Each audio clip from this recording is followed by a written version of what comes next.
పెరిగిన భూములు ఎన్నో ఉన్నాయి తెలంగాణ వ్యాప్తంగా. ఆదిలాబాదు, నారాయణఖేడు, ఈ మూల ఆ మూలని కాదు, అలంపూరు, గద్వాల అంతటా భూముల ధరలు పెరిగినాయి.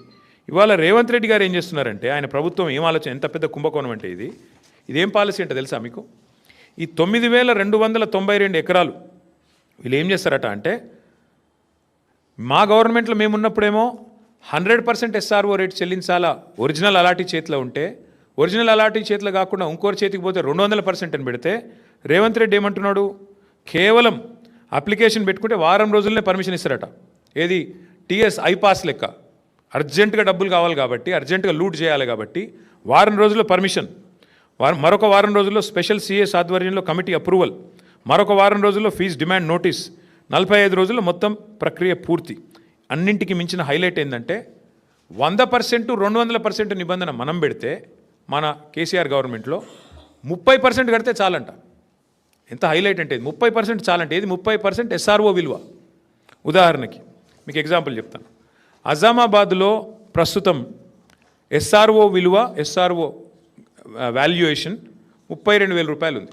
కానీ అక్కడ మార్కెట్లో 150,000 ఉంటుంది. యాజ్ ఇట్ ఈస్ 5 రెట్ల తేడా ఉంటుంది. బాలానగర్లో 45,000 ఉంది, కానీ బయట మార్కెట్లో 2 లక్షలు ఉంటుంది. జీడిమెట్లలో 32,000, 12,000 నుంచి 32,000 ఉంది. మార్కెట్ వాల్యూ దగ్గర దగ్గర 1,00,000 ఉంది.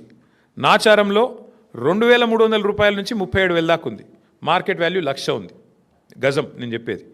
చెర్లపల్లిలో 10,000 ఉంది గజం SRO ప్రకారం, మార్కెట్ వాల్యూ కనీసం 75,000-80,000 ఉంటుంది. మల్లాపూర్లో కేవలం 8,400 ఉంది SRO వాల్యుయేషన్, మార్కెట్ వాల్యూ కనీసం 70,000-75,000 ఉంటుంది. ఇప్పుడు వాళ్ళు చెప్పే, రేవంత్ రెడ్డి చెప్పే లెక్క ఏంటంటే, చెర్లపల్లిలో నీకు ఇండస్ట్రీ ఉందనుకో, మార్కెట్ వాల్యూ అక్కడ 1,00,000 ఉన్నప్పటికీ SRO వాల్యూ 10,000 ఉంటే, రేవంత్ రెడ్డి గారు ఏమంటున్నారు, మీరు అందులో 3,000 కడితే చాలంట, మీకు ఇచ్చేస్తాం 45 రోజుల్లో. ఇంకా హైలైట్ చెప్తాను మీకు. ఉదాహరణకి అంటే కేసీఆర్ ప్రభుత్వంలో అజామాబాద్లో మీకు ఈ ల్యాండ్ మీకు ఉంటే, మీరు దాన్ని రెగ్యులరైజ్ చేసుకోవాలంటే మీరు 32,000 అక్కడ మార్కెట్ SRO వాల్యూ ఉంటే, మీరు చేతులు కింద మారింటే 64,000 కట్టాలని మనం పెట్టినాం. ఇప్పుడు రేవంత్ రెడ్డి గారు ఏమంటున్నారు తెలుసా, 32,000 వాల్యూ ఉంటే SROది కేవలం 10-11,000 కడితే చాలు, మీకు ఇచ్చేస్తాం, మీరు తీసేసుకోండి. అంటే దీని వెనక ఉన్న కుంభకోణంలో ఇక్కడ మెయిన్ పాయింట్ ఏంటంటే, ఇవాళ ఒక ముఠా తిరుగుతుంది హైదరాబాద్లో. ఆ ముఠా సభ్యులు ఎవరెవరే అంటే, ఏవీ రెడ్డి, కొండల్ రెడ్డి, తిరుపతి రెడ్డి, కృష్ణారెడ్డి, వీళ్ళు ఎవరో కాదు, అంతా ముఖ్యమంత్రి గారి బిజినెస్ పార్ట్నర్లు, ఆయన కుటుంబ సభ్యులు. మొత్తం అగ్రిమెంట్లు చేసి పెట్టుకున్నారు. ఇవన్నీ మొత్తం ఈ భూములన్నిటికీ అగ్రిమెంట్లు, వెనకాల MOUలు, ఒప్పందాలు అన్నీ కుదుర్చుకున్న తర్వాతనే మళ్ళీ దీని మీద RR ట్యాక్స్ ఉంటుంది. ప్రతి దగ్గర ప్రభుత్వానికి వచ్చేది 30%, మళ్ళీ తర్వాత 60%, 70% రేవంత్ రెడ్డి గారికి, కాంగ్రెస్కు ట్యాక్స్ కట్టాలి, కప్పం కట్టవలసిందే. ఈ లెవెల్లో అంటే ఒక 4-5 లక్షల కోట్ల భూములకు వీళ్ళు పెట్టిన టెండర్ ఇది. నేను అడిగేది ఒక్కటే, మీరు ఆలోచించండి దయచేసి. మొన్న మీరు జూబ్లీహిల్స్ ఎలక్షన్ చూసినారు. అక్కడ ముస్లిం సోదరులకి శ్మశాన వాటికకి ఇద్దామంటే 2 ఎకరాల జాగలేదు, 2 ఎకరాలు జాగలేదు జూబ్లీహిల్స్లో. హైదరాబాద్లో ఒక ఇందిరం ఇల్లు ఇవ్వలేదు 2 ఏళ్లలో. ఒక పేదవాడికి హైదరాబాద్ ఇల్లు కడదామంటే ఇవాళ 1 ఎకరం జాగలేదు ప్రభుత్వం దగ్గర. హైదరాబాద్ కాంక్రీట్ జంగల్గా మారిపోతున్నది. ఒక పార్క్ కడదామంటే జాగలేదు. నేను ఇవాళ రేవంత్ రెడ్డిని అడుగుతున్నా, 9,292 ఎకరాల విలువైన భూమి నువ్వెందుకు ప్రైవేట్ వాళ్ళకి దారాదత్తం చేస్తున్నావు? ఇది ప్రభుత్వ భూమి కదా.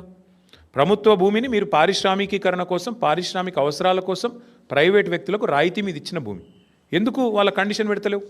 నీకు నిజంగా డబ్బులు కావాలంటే ఓపెన్ మార్కెట్లో ఆక్షన్ పెట్టు, ఓపెన్ మార్కెట్లో ఆక్షన్ పెట్టు, వాళ్ళని కూడా పాల్గొనమను, వెనక్కి తీసుకో, క్యాన్సిల్ చేయి.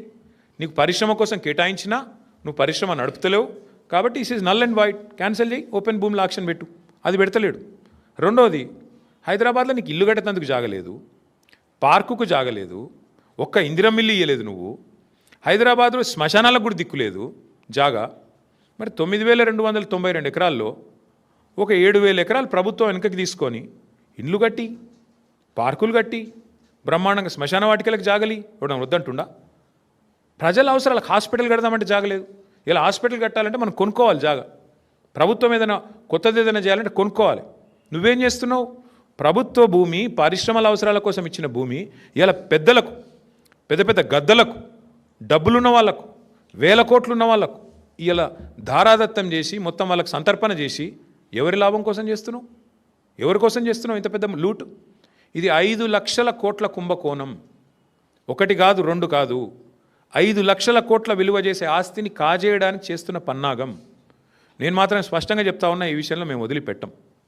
న్యాయ పోరాటము చేస్తాము. తప్పకుండా భవిష్యత్తులో ఈ భూములు ఎవరైనా కొన్నవాళ్ళు కానీ ఇంకోటి కానీ పరిణామాలు ఎదుర్కొంటారు. ఈ విషయం కూడా నేను ముందే చెప్తా ఉన్నా. తప్పకుండా ఈ విషయంలో చిక్కుల్లో పడుతుంది ప్రభుత్వం కూడా. ఇట్లాంటి లూట్ ఎక్కడ జరగలేదు.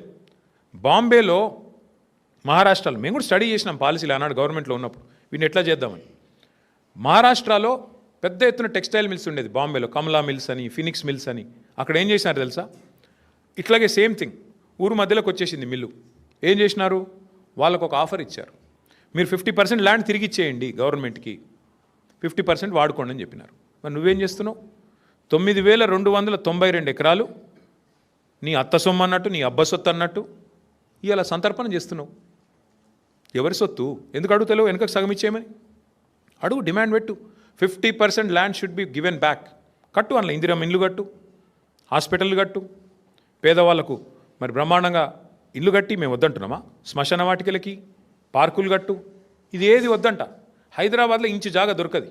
చూస్తున్నాం, హైడ్రా తెల్లారు లేస్తే రాచకం. ఏది పేదవాళ్ళ మీద 40 గజాలు 30 గజాలు పోయి కులగొడతా ఉంటారు.